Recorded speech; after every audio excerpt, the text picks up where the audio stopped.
Hey everyone, Shawn here from Informal Systems. Today I'm going to show you how quick and easy it is to set up a local testnet using Emerald.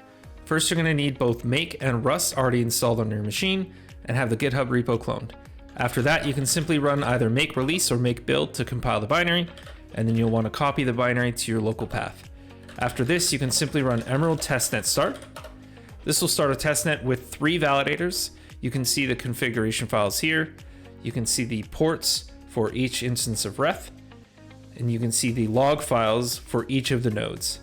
After this, you can simply run Emerald testnet status to see the running status of the testnet, including the process ID, the peer count, and the current height. Also included with the Emerald testnet CLI tool, you can add nodes to an existing network, stop individual nodes, start individual nodes, stop the entire testnet, as well as remove all testnet data. Another tool in the Emerald repo is a utility to interact with the proof of authority smart contract. You can add validators, remove validators, update validator vote power, including list the current validator set. With this testnet tool, we've made it as easy as possible to set up a local testnet and start deploying your smart contracts on Emerald today.